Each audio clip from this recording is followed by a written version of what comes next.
Welcome to Next on the Tee with Chris Mascaro, the show where you get the inside access to the best minds in the game. Each week, Chris has the privilege of chatting with top instructors, legendary players, course architects, and industry insiders. If you're looking to improve your game, gain a new perspective, or just hear some incredible golf stories, you are indeed in the right place.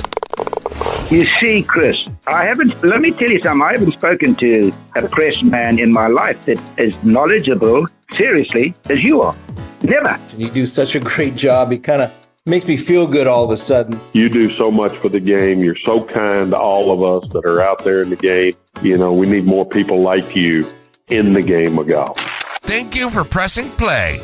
Now, grab your clubs, step up to the tee, and let's get started. This is Next on the Tee. Hi, folks, and welcome in to this edition of Next on the Tee, where golf legends live and the game gets better. I'm your host, Chris Mascaro, and it's so great to have you with me. I'm so thankful that you press play and you continue to make Next on the Tee a part of your weekly golf content. Now, on this episode, I've got three guys that I'm really excited that I get to share with you. And it all starts with a three-time winner out on the PGA Tour and a short game guru, Kenny Knox. As you guys know, Kenny's been a long-time friend of this show. He won the 1986 Honda Classic, the 1987 Hardee's Golf Classic, and the 1990 Buick Southern Open. He also set a putting record out on the PGA Tour at the 89 Heritage Classic by only needing 8 putts over 9 holes, 18 putts for 18 holes, and 93 putts for the tournament. So how amazing is all of that? So we're going to get into a little bit of that when he joins me here in a minute. Now, Kenny and I, we start off by talking about what else? The Ryder Cup. I got to get Kenny's thoughts on what that's like, because speaking of putting, the European team always puts the eyes out of the ball, which is the main reason why we keep losing these things. So we'll talk about that. We'll also touch on why he thinks Bethpage Black was horribly set up. Now, that's not just a hot take by Kenny, because guess what? Keegan Bradley said the same thing. He also makes a case for who the next U.S. captain should be. And then we go back and discuss some of the extreme conditions that he played in when he won a couple of those tournaments back out on the PGA Tour. So you're really going to love Kenny. He's a great guy. He joins me first. Following him is going to be Darren Davis. Now, Darren came highly recommended to me by one of his peers at Old Florida Golf Club, their 30-year director of instruction, Tom Wildenhouse. And you guys know how much I love Wildy. And if Wildy says, hey, you need to talk to this guy, well, I'm going to talk to that guy. And he told me that about Darren. Now, looking back into Darren's career, he studied agronomy at Penn State. He did an apprenticeship at Augusta National. How impressive is that? So, you know, we're going to talk a little bit about that. And then since Old Florida is down there in Naples, and he's been down there for 33 years, he's weathered several hurricanes over that time. So we get into how a superintendent and his staff deal with the aftermath of hurricanes and the destruction that they leave behind. Can you imagine, on a personal level, dealing with the destruction to your personal property, what's happened to your neighbors, your neighborhood, the community, and then when you come into work and find your course is under a foot or two of water, trees are down, debris is everywhere. Plus the everyday stress of being at a golf course in South Florida. You guys know about the heat and the afternoon thunder boomers that they deal with every day. How does the superintendent and his staff deal with all of those things and then still make a world-class golf course? You'll hear Darren's thoughts on all of those things when he joins me about a half an hour from now. Then be sure to come back for part 2, because I'm joined by Oakmont's curator of collections, David Moore. He makes a return visit with me, and you know how fantastic it was the first time around. Now, he's co-authored a wonderful book titled Battling the Church Pews, The History of Golf's Premier Events in Western Pennsylvania. Now, Volume 2 of that book has just been released with 5 new chapters, which you can go out and get on Amazon.com. David shares what's in the new chapters that he wrote. Then we also look back at Ben Hogan's Triple Crown season of 1953. We talk about how difficult Oakmont played at this year's U.S. Open. Plus, he shares his insights on some of the other great Pittsburgh area courses that he's been a part of and out and played, like Fox Chapel, which hosted last year's U.S. Senior Women's Open. And look, David is just one of the great guys in our game. Tons of great stories. So like I say, please be sure to come back and press play on part 2 of this episode. But as always, thank you so much for being here and taking the journey with me again this week. All right, but before we continue and get into the rest of the show, I want to start off by giving a shout out to my great friends over at the Pittsburgh Tribune-Review.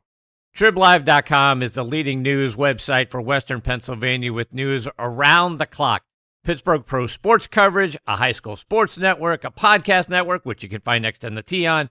So go out and bookmark TribLive.com or download the Trip Live app for free and stay up to date with all the news in Western Pennsylvania and this show. I also want to talk about our friends over at the Pittsburgh Brewing Company and Iron City Beer, a brand that I have loved my whole life and started drinking when I was 21 years old, of course. Whether you're a hacker or a scratcher, the secret to a successful day on the links is knowing when it's time to grab an iron, even if that means keeping it in the bag till the 19th hole. If it's been a while since you've reached for Pittsburgh staple beer, it's time to revisit Iron City. Thanks to their incredible new facility in Creighton, the best-tasting Iron City beer ever made is now available at a course near you. Iron City pairs well with any lie and sky and serves as a friendly reminder that there's always next round. Iron City Beer, best enjoyed while enjoying life. And this year, get ready to experience a game like never before at the Keep, the brand new Bill Bergen and Reese Jones co-designed course at Macklemore. Nestled high atop Lookout Mountain, the Keep offers breathtaking vistas that are made even more spectacular as the autumn colors paint the landscape in rich hues of red, orange, and gold. With its challenging layout and awe-inspiring views, every round here is an unforgettable adventure.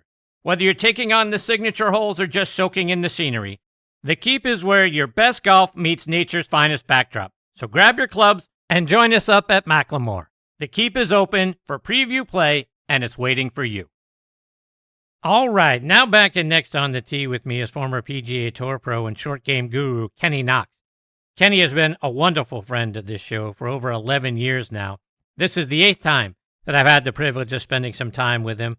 Let me remind you about his background. He's from Columbus, Georgia, which is about 2 hours southwest of Atlanta, right there on the Alabama border. Played his college golf at Florida State, where he was an All-American his senior season. He won the 1977 Southeastern Amateur Championship. He won 3 times out on the PGA Tour at the 1986 Honda Classic, the 1987 Hardee's Golf Classic, and the 1990 Buick Southern Open. He is also one of the best putters of all time. In 1989, he set 3 putting records at the Heritage Classic.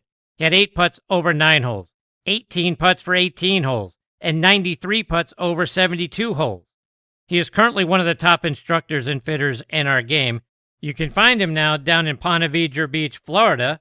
Plus, he's got his own line of wedgers and putters that you need to go check out online at KennyKnoxGolf.com. And I'm very honored he is back with me again this week here on Next on the Tee. Hey, Kenny, thanks for coming back on the show. Great to be with you, Chris. Thank you for that intro. Kenny, I want to start off by talking about the Ryder Cup. Here we are on the heels of it. I want to get your thoughts. What'd you think about what you saw?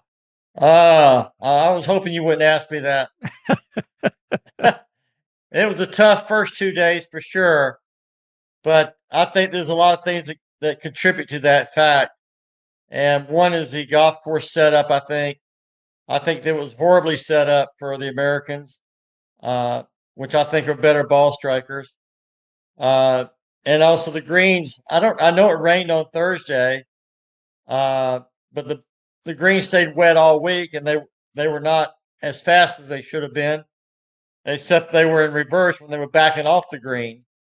So if you're a good ball flighter, like most of the Europeans are, where they're able to hit the ball down in the wind when they play a lot in Europe, then you may have had an advantage. But I don't think we had any advantages for sure on that golf course. Could have if the golf course had been set up better. I think we had a better team top to bottom. We proved that on Sunday. We had better players, but somehow the Europeans come together and they form better as a team, and they play better for one another, and they just make the most incredible golf shots that you hardly ever see during the year. When they got to make a putt, they might not be making them, but during the Ryder Cup, those things are gimmies. So, Kenny, how can the course be set up horribly for the U.S. team? I mean, it's on home soil. We know Bethpage Black. They've played it a bunch of times. We had years to get prepared to set it up to the advantage of the American players. How did we miss that? Well, I think the PGA goes. I hate to say it. I think they go for the cash. I think they go to Bethpage because they know they're going to get 50,000 people every day, whether we're winning or losing. And we know we're going to get a rowdy crowd, which is going to try to produce a good television audience, and which a good television audience gives you a high commercial product. So there's a lot of commercials involved in it. If highly recommend you DVR your Ryder Cups in the future, so you don't have to watch all those commercials. But in my opinion, I don't think that was the right golf course for our players, and also the right crowd for our players because our players are not used to getting all that excited and fired up and fist pumping and doing all that, and neither are the Europeans for that matter. But I think we took us pretty much out of our element. Our best player, number one player in the world, was very uncomfortable with that atmosphere. You could just tell he was not at all comfortable having to try to fire up the crowd. And you shouldn't have had to fire it up except for the fact that we were losing. So that was the hard part. Kenny, like I mentioned in your intro, you're one of the all-time great putters. It seems like Ryder Cups always come down to who putts it better. And it always feels like it's the European team that does. How can our guys be better putters? Is that something that they don't focus enough on? Or do we need a designated putter? Do we need you as a designated putter for our guys out there? Because we are just not rolling it the way those guys do. Well, after all that said, we still could have won it. We lost by 2 points, which was kind of a gimme with Sam Burns 3-putting the 18th hole. That would have been even closer. But I would, if we got 6 picks, I'd be picking putters. They're always trying to pick ball strikers, and the ball strikers can hit the greens, but they're not making the putts. What good is that? The year I had such a good year of putting, I also led the tour in birdies that year until the final tour championship. I finished second in the birdies category that year, and not hitting that many greens. You got to have a guy that can chip and putt. Now those greens were very easy to chip and putt on. Because they were soft. So the chipping really made a big difference, I think, as well. Not having firm greens and not having more difficult chip shots out of that hay around the greens. The rough around the greens were I thought that was ideal setup. But it made it easy when the greens were so receptive and the ball was just stopping and checking up.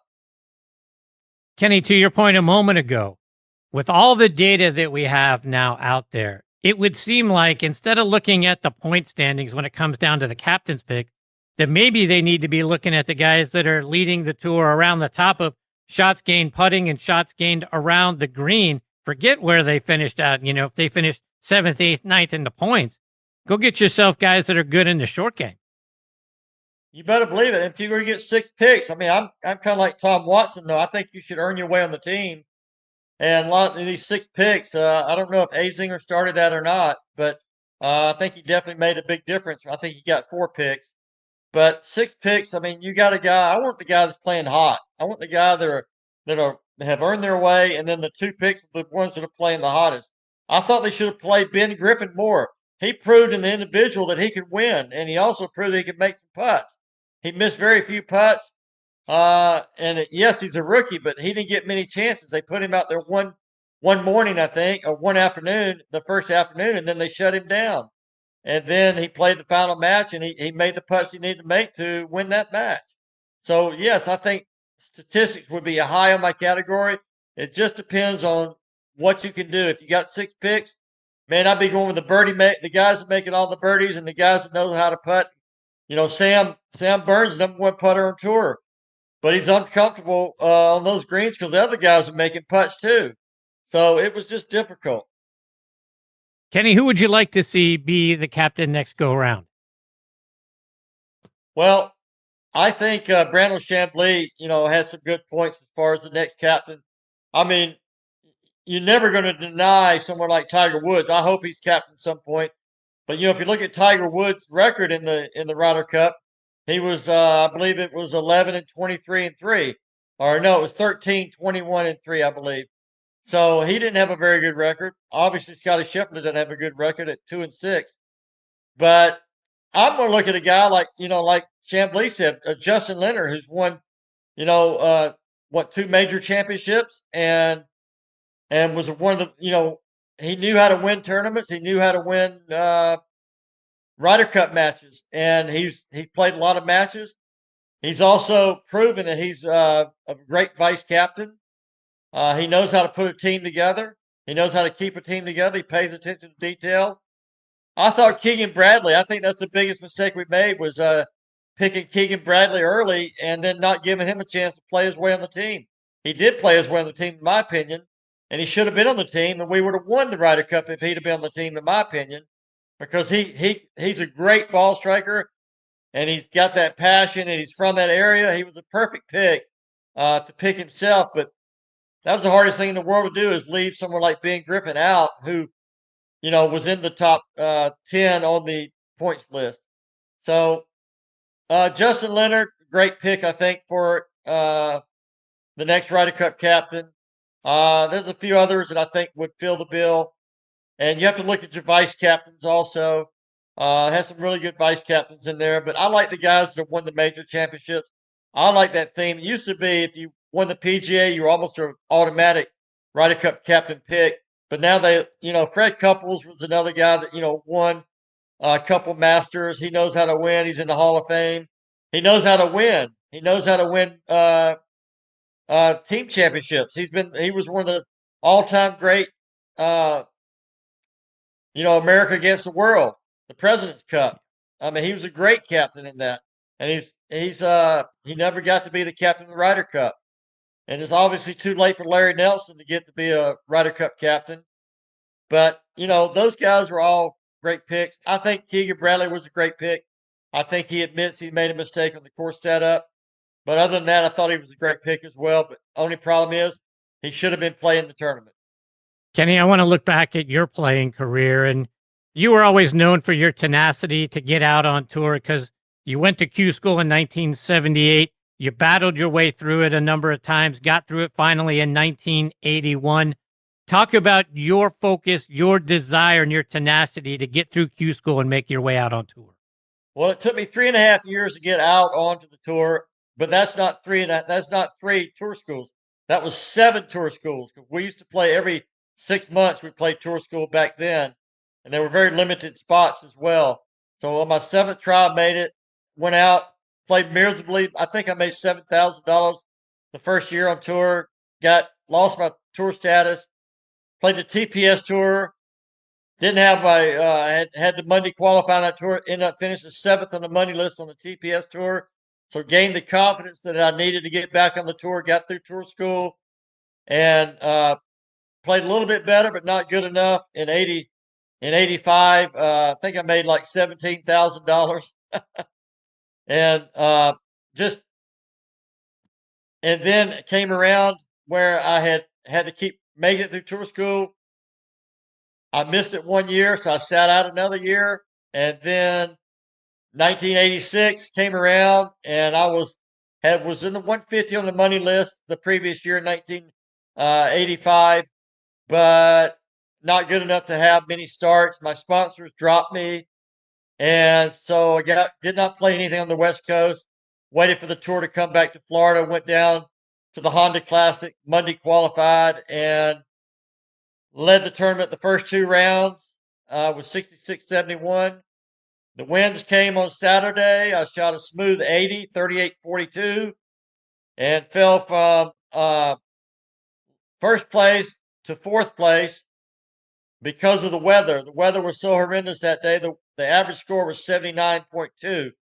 So I didn't lose that much ground really in the tournament, even though I shot 80. And then the final round, I came out birdieing 3, 4, 5 and got going pretty good. Made a great save on 7 after I had a plug line in the bunker and hit the ball through the green in the water. I had to drop it in the bunker and made the bunker shot for the greatest bogey ever made in that situation.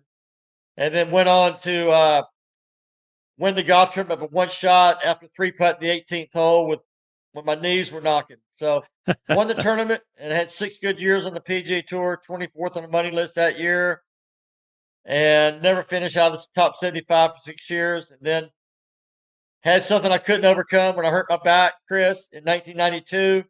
Early in the year, I hurt my back in Atlanta, and never recovered from that. Changed my golf swing and was never able to recover and just kind of got beat up the rest of my career. But I'll never forget those 6 years because they were the best of my life.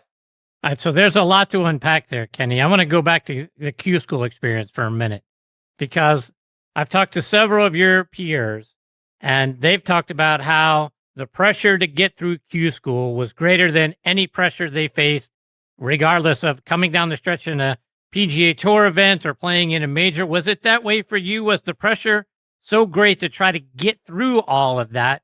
Was it more than any other pressure that you ever faced? Well, you know why it's the most pressure? Because you haven't proven yourself yet. And so that's what I always said. Sometimes it's harder to make a cut than it is to win a tournament.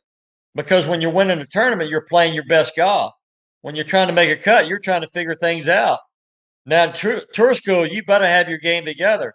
You got guys going to fight you tooth and nail, and that golf course is always going to be set up tough. So I finally learned how to make it through tour school.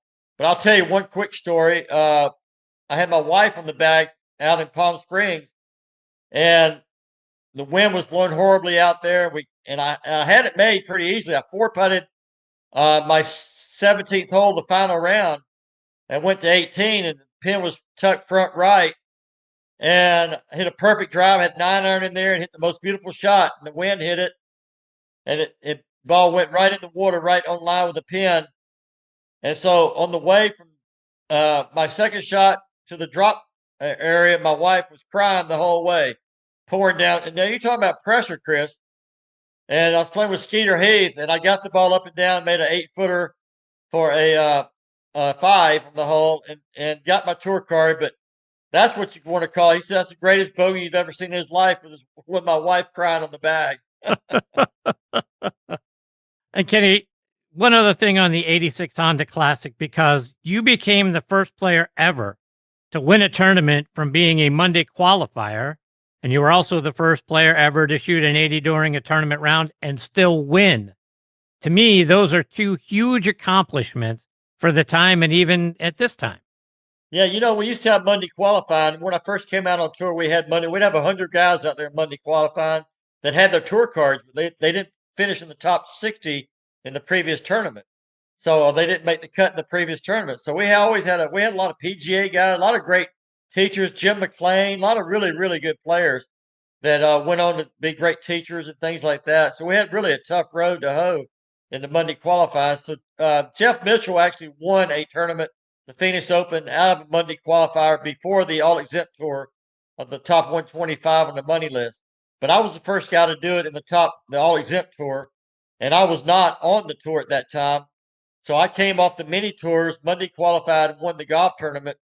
But I had a little experience on the tour, but nothing like a lot of these other guys. And then later, that kind of set the tone because later that year, Fred Wadsworth won the 1986 Buick Southern Open as a Monday qualifier. And then there's been 4 or 5 other guys that have done it since then that have gone on to be really good players on the tour. Kenny, you were in the mix at the 1991 PGA Championship. That tournament was where we all got introduced to John Daly. You were tied for the lead after the first round, tied with Craig Stadler in second, 3 back at Daly going into the final round. What do you remember about that week? Well, I'll never forget that. I actually just pulled it up the other day and watched it again on YouTube. It's just kind of fun to watch, but I was disappointed because all they showed was Daly, and then they showed my back. So, but it was worth it. He was a phenom. The way he played that day was like nobody I've ever seen play golf. Until he double bogeyed the 17th hole, I actually started counting the shots and said, "Man, I may still have a chance to win this." And if he can make an 8 on this last hole, I birdied. I think I got a chance. And so he piped it down the middle on 18. But he was fun to watch. It was like playing 2 onesomes. I would hit, and then he'd hit, and then I'd see him at way up in front of me, waiting on me to hit my second shot. I was hitting driver into the par 5s, and he was hitting 7-irons into the par 5s. But just a phenom, great player, had a great week, chipping the ball, bunker play, everything he did, everything spectacular that week, and just had all the confidence in the world, and played like he was like there was no tomorrow, like he had nothing to lose. He didn't back off a bit, and I think that fed for his entire career. He was just going to play hard all the way along. They called him grip it and rip it. And that's exactly what he did. and boy, he could make those putts, like most people be sweating over him, and he'd just knock them right in the back until that next to last hole, that 72-hole tournament. And so that was not unusual to do, but he had a big cushion. Bruce Litzy slipped in there with a birdie on 18, got second place. And of course, I bogeyed. I missed a very short putt on 18, trying to get out of his way to finish fourth place. Jim Gallagher slipped ahead of me, so I finished fourth that week, which is a great week for me in a major championship. It was my best major finish. I had several top tens in majors, and that was definitely the highlight of my career, not winning the tournament. And you opened that week with a 67, but you mentioned bad weather earlier, and you had bad weather that week. I read that a spectator was actually struck by lightning and tragically died that day, which happened to be the second time that year that a spectator was struck and killed by lightning at a major. 2 months earlier at the U.S. Open at Hazeltine, 6 people were struck. Another one passed away there. Were you on the course in the middle of either one of those dangerous situations? No, I was not. I actually think that happened on Wednesday. I'm pretty sure it happened on Wednesday. There's no pro-am in the major championships. So I believe it happened on Wednesday during the practice round. And very unfortunate that happened.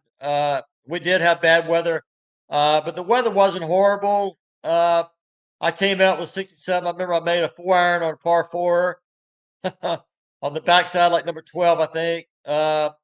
I had a really good round that day. It was a great round. But to John Daly's credit, just to give him some more credit, he donated a huge portion of his check that week to the family of the man that lost his life to lightning. And so I want to give John Daly a lot of credit for that. He was a very charitable person, and a lot of people, he's misunderstood in a lot of ways, but he has a lot of heart and a lot of love for humanity. He was the 9th alternate that week. Did you ever give the other 8 guys ahead of him that could make it a hard time? Because if just one of those guys shows up, you might have won a major. He actually was more down the list than that, because there were several guys that pulled out. They just didn't even want to go. But they said it was a 9th, starting the week. But several guys pulled out before the week started, and yeah, I give Nick Price a little hard time because Nick and Sue, she had to give birth to that baby, dadgummit. But it would have been tough to win that tournament either way. But I think Daly was he was a man on a mission, and he was hard to beat that week.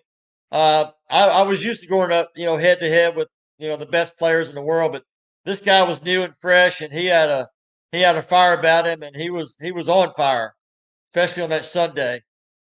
Kenny, I want to switch gears a little bit. I want to get some playing lessons from you for our listeners. And most of us, when we go to the range, we spend the majority of the time hitting our drivers because chicks dig the long ball.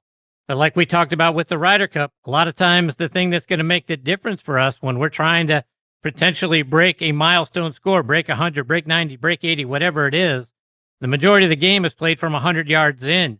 Are we doing things backwards where we're spending too much time for the average guy out there hitting driver and your longer irons and woods and things of that nature on the range instead of spending the majority of the time over in the short game area? Absolutely. I grew up in Columbus, Georgia. It's very well known for really great golfers throughout the years, amateur golfers mostly that were just Hall of Famers in the state of Georgia and things. But also some really good players, Hugh Royer. But at our club, when I was at Columbus Country Club, the juniors could not play unless you had a 10 handicap or less. And of course, I had a 10 handicap when I was 11 years old. So I could play, but all my friends couldn't play. But I would go out to the practice range, and I would just work on my short game. That's where I really learned how to use my imagination. My whole family were pool players. I had professional pool players in my family.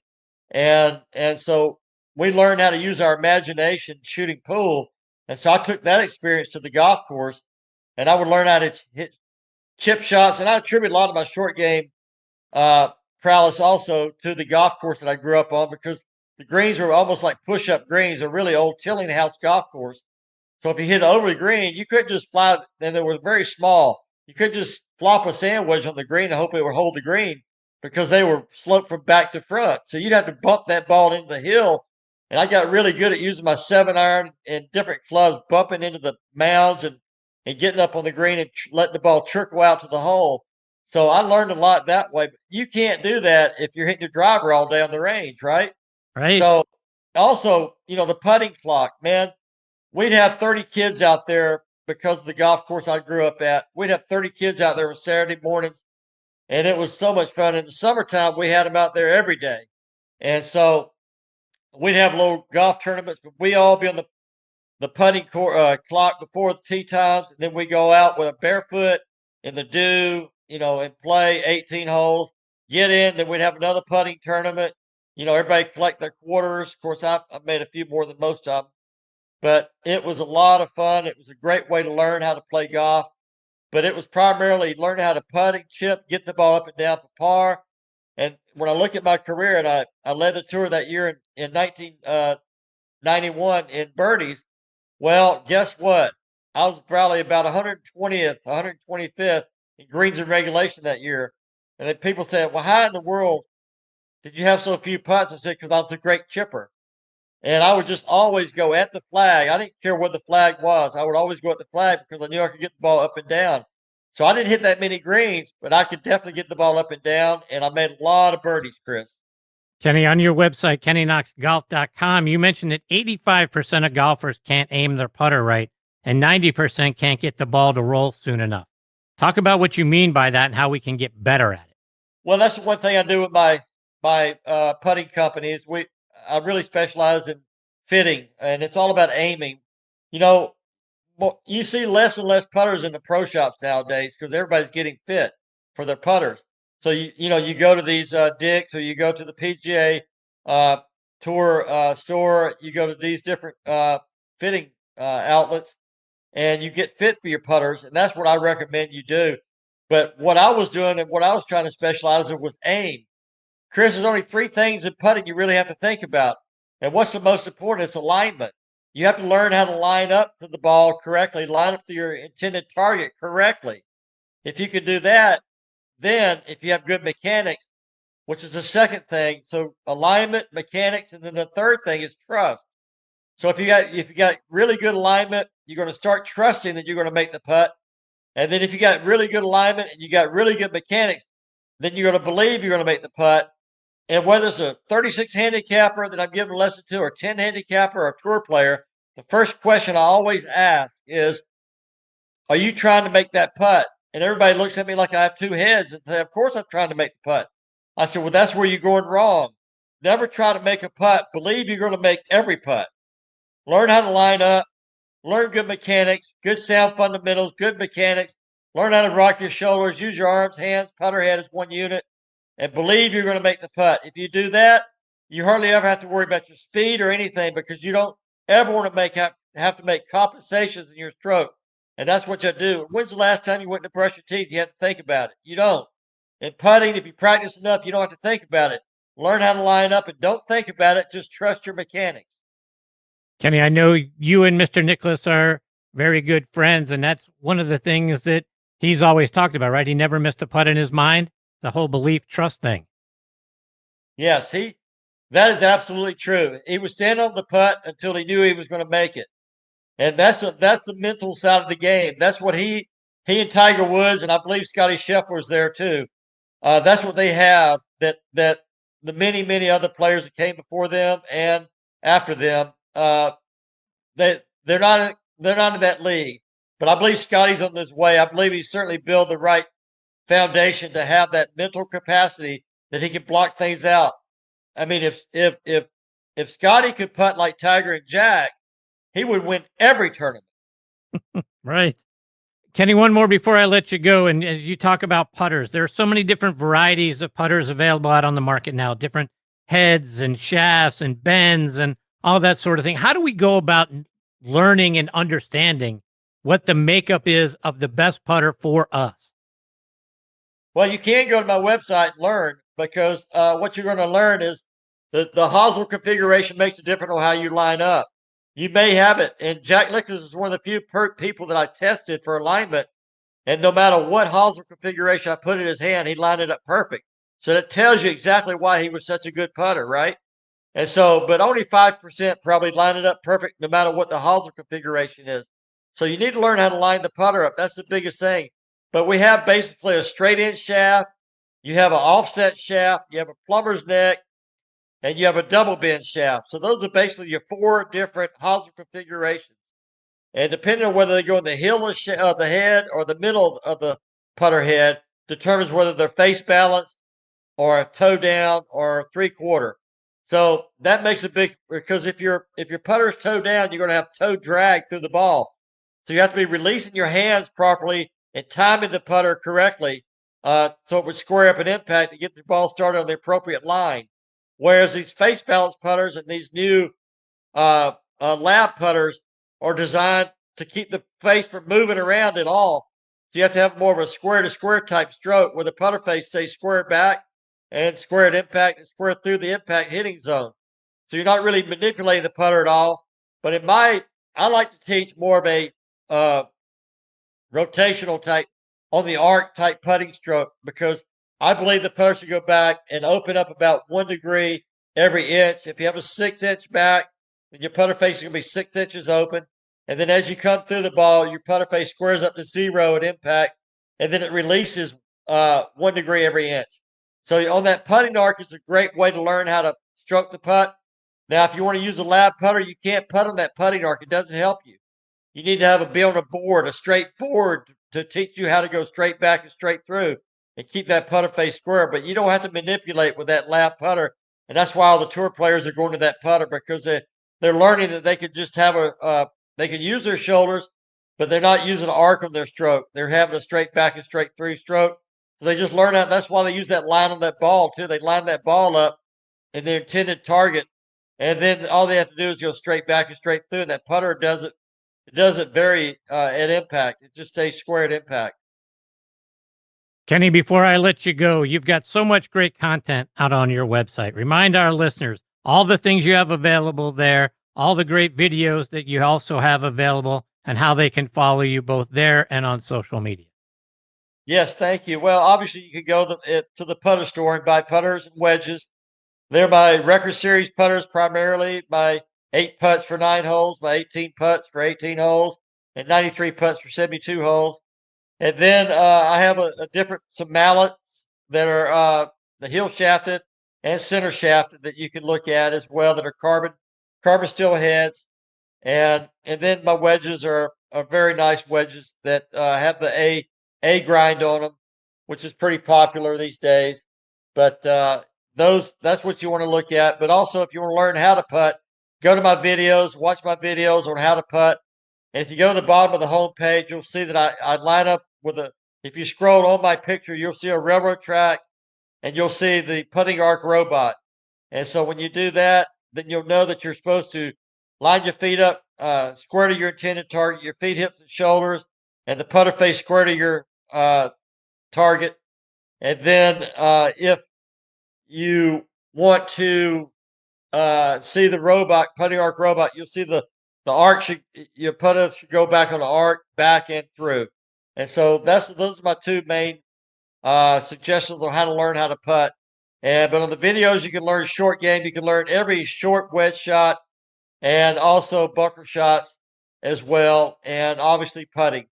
So I recommend you go to my videos, and you can also discover which putter you should be using according to your stroke as well. Kenny, I can't thank you enough for taking time out of your day to come back and be a part of the show. It's always a privilege to get to spend some time with you. I hope you'll come back and join me again soon. Anytime, Chris. But I have made one change. I am living in Ponte Vedra Beach now. Look at you. When I do teach golf, I teach across the street over at TPC Stadium. So anybody's welcome to get on my website, sign up for lessons if you want to as well. Kenny, take care, my friend. All the best to you and your family. I look forward to catching up with you again soon. Thanks so much, Chris. Have a great one. Thanks. You too, Kenny. That's the great Kenny Knox, folks. Alignment, mechanics, and trust. Love that. Wrote that down. I'm going to keep that with me. And as I get back and get healthy again with this ankle, the first place I'm going to start, obviously, you got to kind of go backwards, right? Start with putting, then get into the short game and work my way back to the tee as I get strength back in this whole right leg thing. But alignment, mechanics, trust. Those are the three things we need to do in order to become better putters. And on top of that, go to KennyKnoxGolf.com. Look at all of Kenny's videos that he's got available for you there. And that's awesome now that he's giving you an opportunity to figure out of all these different variations and choices that we have in putters, which one is the right one for you. So I love that piece. Kenny has been, like I said, a wonderful friend for many years. He goes back 11 years was the first time. 2014 was the first time he joined me on the show. This is, like I said at the top, the 8th time I've had the privilege to spend some time with him. Tells you what a great guy he is. You learned that again throughout the course of the conversation, his stories, and the great things he's doing now as an instructor. Hopefully we get the privilege of catching up with Kenny a little bit later on in the year as well. Coming up next is one of the great superintendents in our game, a guy who's been down at Old Florida Golf Club for 33 years now, and that is Darren Davis. Before I bring Darren into the show, I want to remind you about our friends over at On Point Golf and their out-of-this-world On Point Golf Ball Marker. And if you don't have one, folks, you really need to go check it out at onpointgolf.us. Get the #1 ball marker in the game of golf. On Point is the only three-dimensional ball marker out there, with alignment technology and a removable coin that is approved to use according to the rules of golf. As you know, putting is all about line and pace. Mark your ball with On Point, engage with your three-dimensional ball marker, and have more confidence in your line, execute the putt, and you're going to lower your scores. Do what the likes of Jim Furyk, PGA professionals, and amateurs alike are doing now. They use the #1 ball marker in golf and they lower their scores. You know Ken Duke and Thongchai JD. They won for the first time on the PGA Tour in 2023, and they were using an on-point ball marker. Get yours at onpointgolf.us and make more putts. And oh, by the way, you can also customize the removable coin for any club, event, or corporate outing. They make really great tee gifts and custom products. That's also going to help lower your score. I use on-point ball markers. Mine is black and gold, 3D black golf ball with a gold line down the middle to help me line up my putts. It's like having a 15th club in my bag. It's helped my game. Why wouldn't you let it help yours? Again, onpointgolf.us. See what I'm talking about. Order yours today. I also want to remind you about our wonderful friends over at Squares Golf. So Nick here.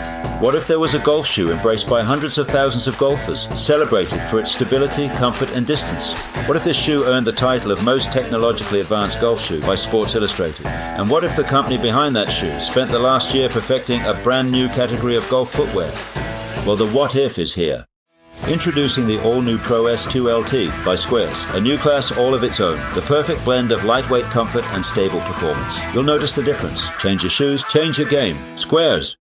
I also want to give a special shout out to our wonderful friends over at the Pittsburgh Brewing Company.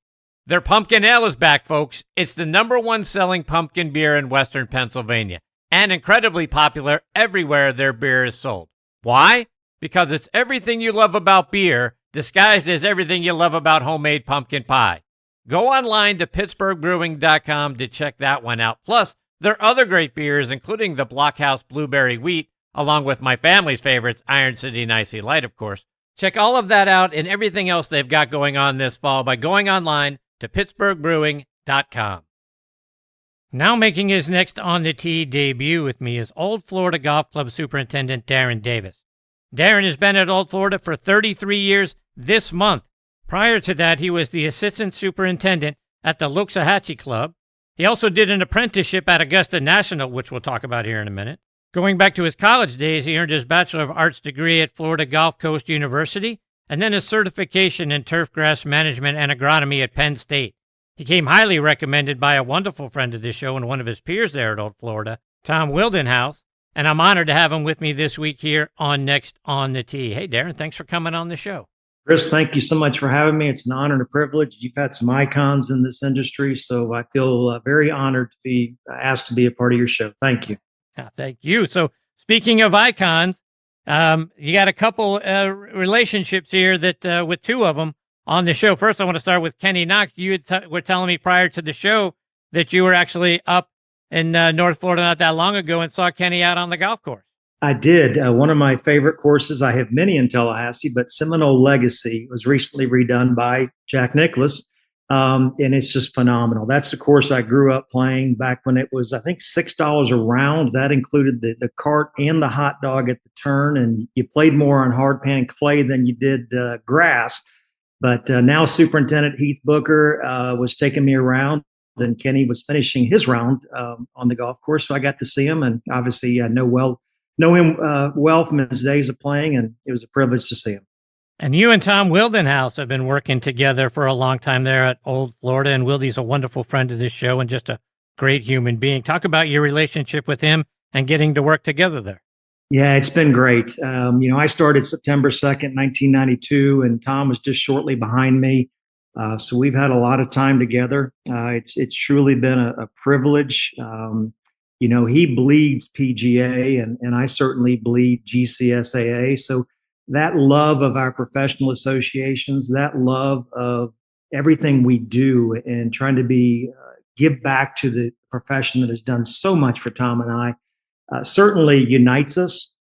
Also uniting us is just our love for the golf course. And having built the golf course with one of your previous guests as well, Reese Jones, who was a dear, dear friend. It's been great to have really a family relationship with Tom, Reese Jones, the membership, and our wonderful board of directors and our club president, Mr. Tom Cook. So it's been a terrific run at Old Florida Golf Club. And Darren, looking back to your early days with this show being available in my hometown of Pittsburgh on the Pittsburgh Tribune Review site, Penn State carries a lot of weight throughout the whole state of Pennsylvania on a lot of fronts. And it's also one of the top schools for turf management and agronomy. Talk about going up there and being a part of that program. Oh boy, it's such a fond memory. I grew up in Tallahassee, Florida, went to Lincoln High School, and as I like to say, if you could pick a major in high school, mine would have been basketball. I was co-captain of my basketball team, obviously athletic, a big team sport guy. But when I finished school, I really had no idea what I was going to do. And my father was the first in his family to ever go to college. My mother was an educator, so not continuing school wasn't an option. So after an AA degree at Tallahassee Community College, started at FSU and was just totally lost. And very fortunate to have run into a guy on the campus my last day, and he said, "You need to get a job at this new golf course called Golden Eagle in Tallahassee." And boy, it was special. Forrest Fessler was involved, just an incredible layout. And as soon as I strapped my boots on that first day at Golden Eagle, I knew it's what I wanted to do with my life. The smells, the sounds, just everything about being on the golf course. I had fallen in love, and I was definitely at a time where I was spiraling. So I needed this. And my boss at the time, Jeff Vietmeyer, then golf course superintendent, took a chance on me. And I had never didn't know what a golf course superintendent was. I played the game. So ended up, he was a Penn State grad, and I was blessed to get into Penn State my first year. And that was unique back then because it usually took you a couple of years to get in turf school. So I met some incredible friends that I still have to this day. One of my mentors, Dr. Joe Dewich, his last year was my last year at Penn State. And I have so many Dewich stories I could tell you, but Penn State certainly opened a lot of doors. One door was my internship at one of, I know, your favorite golf courses, Augusta National, and ended up doing a 6-month internship there while I was in between my first and second year. And again, blessed to have met some friends, wonderful people there. And as you know, it's a great industry. It's a very tight industry. So Penn State was good 2 years of my life. You mentioned the apprenticeship you did at Augusta National. You were there helping them with preparations for the 1990 and 91 Masters. Talk about what your role was and what it was like to be a part of those two tournaments. So the first one was as a 6-month internship. And this is, as you know, it's a long time ago. It's 35 years. And a lot has changed at Augusta National. But my first year at Augusta was Marsh Benson, then golf course superintendent's first year. So back then, we had an apartment just outside on Berkman's Road, so just outside of Berkman's Place now. And the club rented the apartment year round, so there was always 3 Penn State students that lived in that apartment. And for many, many, many years, the only superintendents that graduated Penn State that were at Augusta National. So fortunate to get a chance to intern there and live in that apartment. And we literally would drive our golf cart to the fence, jump the fence, and hit our apartment and work 7 days a week. And just an incredible time. You worked long hours, but it was a special place, opened a lot of doors, and I've enjoyed going back through the years and spending time there. And Darren, do you feel pressure when you're working on Augusta National? I mean, first of all, it's obviously one of the most historic courses on the planet, but it's also one of the most meticulously manicured courses in the world when you're out there. Because when I've been out there, it's like there's not a blade of grass out of place. Everything is just perfect. Do you feel that pressure to make sure it stays like that when you're out there working on it? Oh, absolutely. I mean, all golf course superintendents take extreme pride in what they do, and Augusta's fortunate to have a lot of people on staff that are in the industry as they want to be a golf course superintendent. So you're surrounded by a lot of people that truly care and are passionate. And I can tell you one of my memories is I was working the Masters, and one of my greens that I cut every day was 14. And as you know, Augusta at 14, you have two huge mounds on 14, and you always everything had to be meticulous, and that the speed of every green is within 1 inch of each other. So the step meter would come after you had your assigned run and check the speed. You had to wait till Dr. Dewich and Dr. Brown came, and you were told whether you could go back in or stay out. And 14 was an original green at that time, so it had a little bit more growth. So one day I actually had cut it twice, like I was told, and waited and did the stemp, and too slow, cut it a third time. Well, at this point, I'm still waiting for the stemp reader reading, and in come the fans. So now all of a sudden I'm surrounded by hundreds, if not thousands of people. And I'm just a young kid waiting beside my greens mower, waiting for Dr. Dewich to tell me if I need to go again or not. He stamped it and he says, "Yep, one more time." At that point, there was no dew left on the ground, and you can't have a gap. You can't have a banana line or a skip. So, boy, the pressure I felt just mowing a green to try to keep straight lines and not make a mistake. It's a lot of pressure, but it's something that people still ask about, even though I've been gone for a long time. It's a special place. And for all of us that have been privileged to walk that golf course during tournament week, the grass that the patrons walk on in the walk areas in between, like the areas of 8, 9, and 18, there's that big expansive area of just open field, open grass. And that grass is better than any fairway that I've ever played on. But that's actually was originally the lower range. And I'm sure you've done your reading on Augusta and have the history. And it's neat that, and actually when I worked there, a couple of folks still would use that area as a lower range. Is that right? Yes. Yeah. And as you know, it's mainly a Bermuda grass golf.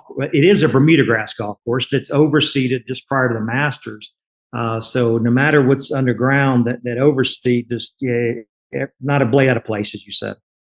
I got to ask you, did you ever did they let you tee it up? Did you get to play? I did. Yeah, I was fortunate. I worked 6 months as an internship, and I came back after school. Another great story, then golf course superintendent Marsh Benson had called me and said, "Darren, what are you doing after school?" And I said, "Well, Mr. Benson, I don't have a job yet. I'm looking still." But he said, "Well, Augusta National is a good place to do a job search." I said, "Yes, sir. That sounds great." And I said, "Well, look, I don't care what you paid me. You paid me $5.25 as an intern, so that works for me. But I'm graduating top of my class at Penn State," and he's a Penn State grad. And I said, "Marsh, how about a title?" He said, "Well, how does spray tech sound?" I said, "Oh, Marsh, that sounds great. That's wonderful." And I said, we're getting ready to hang up. And I said, "Well, Marsh, I got a problem. I don't have a place to live." He goes, "Well, that's all right. Come on back. You live on the par 3 house with Brad, who became superintendent for many, many, many years. Wonderful guy, just recently retired. But so I actually lived behind number 1 on the par 3 course. Wow. So you would think I could sneak out and play quite a bit. Yeah. But you didn't do that. No, it was just something you never cross that line. But as an employee, you are allowed to play once a year. And so I was fortunate to have to play twice. And I guess I'm a 20 index. I love the game. Just teed it up last week at Shinnecock, had a round of my life. But at Augusta, my claim to fame, as I tell the story, is I hit number 13 and 2. Wow. Okay. And I just kind of stopped the story there because I hate to admit that I four-putted, but hitting it 2 was certainly special. Yes, I bet. You mentioned Reese Jones, who is a wonderful friend of this show. He joined me just last week, and he co-designed Old Florida along with Greg Muirhead. 2017, they did some fairway and bunker reworking. Did you get to spend some time with Reese and Greg as they were doing the work? Oh yeah, I mean they're dear friends. I was hired in September of '92, so I built the golf course, with Reese, of course, and Greg Muirhead as senior vice president. So I've been there the whole time, and we did a renovation in 2000, and recently did another renovation in 2021 where Greg came back on site twice, and we redefined the bunkers to get them back to the original design that Reese had. And they've been dear friends. My boss and Reese actually went to Yale together. So that's how Reese got involved with Old Florida. And he also did the course next door with us called Golf Club the Everglades. So yeah, Reese is a good friend. I just texted him today and told him I enjoyed his episode with you on this show and that I was going to be on it tonight. No, that's awesome. The hardest people, I feel like, Darren, to please at any golf course, particularly a private golf course, are the members. And you've been there at Old Florida for 33 years, so you're doing a great job pleasing your members. How do you do it? Well, I think back to my first day at Penn State. As you said, I'm a graduate of Penn State. So when I started back in 1988, I had found my passion. And I'll make the story quick, but the first day of turf school, Dr. Joe Dewich, who had been there since the 60s, turf legend. He was the guy that developed pin cross, pin links, pin way, anything with a pin on it came from Dr. Dewich. So we all knew of him and we were all intimidated by him. And he walked in the classroom that very first day. And this is back when the windows still cranked open with crank style arms, and they were open. And Dr. Dewich walks to the podium and puts his books down and didn't even look at us. It's the first day of school, and this guy's a legend. And so my fellow turf students and I are looking around each other. We had just kind of met each other in the last day or so and going, what's going on? And Dr. Dewich walks to the board and he draws a circle on the chalkboard. When I say chalkboard, yet me, I'm originally chalkboard. It's your chalk, we're dusty erasers. And he draws this circle. And then he eventually, it seems like it's 15 minutes. He eventually draws a triangle on the bottom. He eventually shades it in. He writes the word turf. And it looked like a piece of pie. We named it the Dewich pie. And what he wrote on that triangle was people. And on the other 90%, he put turf. I'm sorry, I had that backwards. 90% people, 10% turf. So growing grass is really 10% of our job, and 90% is people. So as you know, Tom is a wonderful individual that gets along with people. And that's what's made Tom and I work so well together is our relationship and our communication with our members. Because it really is, growing grass is the easy part. It's working with your crew and getting along with your members that make you successful. Just a couple more before I let you go, Darren. And you've lived through several hurricanes down there. Talk about everything that's involved with trying to save a course after a hurricane's devastation blows through. It's been a challenge. And this year actually finally have a normal year after 3 hurricanes blowing through last year in this area. And it's really what makes golf course superintendents unique and special. We're problem solvers. So whatever happens, we just fix it. So hurricanes come in, trees go down. At Augusta National, they had a huge one right before the Masters a couple of years ago, and you just solve it. You rally, you come together as a team, and you get it done, and you fix it. So weather is really just a factor we deal with. Darren, there are a couple of things that drive me crazy when I see them out on a golf course. The first is the person that pounds down on the ground on the tee of a par 3 and pounds it into a mound to use as a tee instead of sticking a peg in the ground or just putting it on the turf. The second is the person that doesn't fix their pitch mark, or when they drag their spikes along the green, they don't go back and tap that down. How do you deal with that? Is that just part of the deal as a superintendent? Or do you try to give some people, I don't know, quote unquote, educated about what they need to do on the golf course to keep it nice for everybody else? Yeah, so I'm a big believer in communication. So I have a lot of social media accounts, website, Substack, Blogspot. So I believe that I want to give golfers the benefit of the doubt and just that they don't know. So I like to communicate, be proactive, explain what golf course superintendents do, how golfers can help. So you need to, I have to learn to not be frustrated by it because I'm very passionate about what I want to do. I mean, I love to present the members with a quality golf course. I mean, that's what makes it so exciting is creating something that golfers enjoy, and to hear someone, leave the golf course and say, wow, that was just a great experience. And that's what we're all about. And so, I don't just tolerate it, but I also don't become aggravated by it. And I just do my best to communicate what is the proper etiquette involved in the golf course. Before I let you go, let our listeners know, how can they stay up to date with all the great things you're out there doing, Darren, whether it's on your Substack page, online, or on social media? Well, I have a website, so it's my full name, Darren, 2 R's, E-N, middle initial J, Davis, GCS, an acronym for Golf Course Superintendent, gcs.com. And then all my social media is the same. I've branded myself across Facebook, Instagram, X, Substack, Blogspot. All of it's the same, Darren J. Davis, GCS. We'll get you to all of them. Well, Darren, it's been great having you as part of the show. I hope this is the first of many visits we get to have with you because you're fantastic, my friend. Oh, Chris, thank you so much for having me again. It's an honor and a privilege, and thank you for having me. Absolutely. Take care. All the best to you and your family. We'll catch up soon. Thank you, sir. See you, Darren. That is a great Darren Davis. Darren J. Davis, GCS.com is his website. And like you say, you can find him there all over the web, whether it's on social media or Substack. Look, I mean, one of the great things that attracted me to both Tom Wildenhouse and Darren is the fact that, like he said with the piece of the pie, 90% people, 10% turf. That's this, to me, that is the secret sauce in just about everything. 90% is taking care of the people and making people feel welcome, valued, and then as a member that it's like their home. It's their home away from home.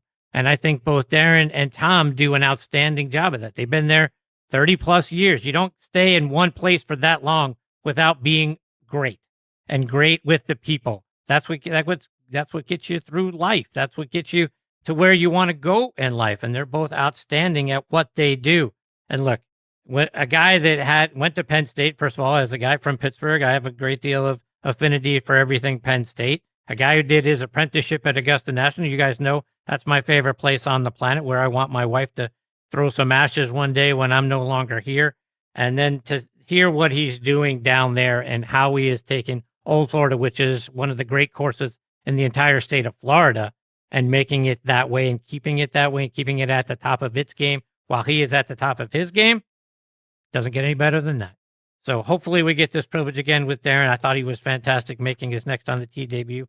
I'm very excited that maybe we'll get an opportunity to have him back on the show again before too long.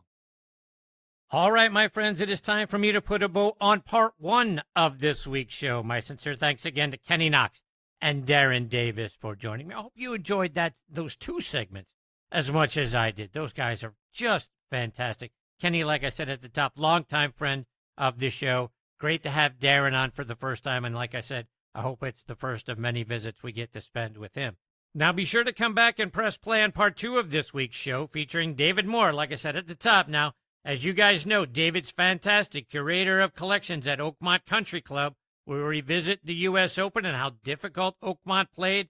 And then he also co-wrote a wonderful book that's out there available now in a second edition. Now, the title of the book, remember this, now, Battling the Church Pews, the History of Golf's Premier Events in Western Pennsylvania.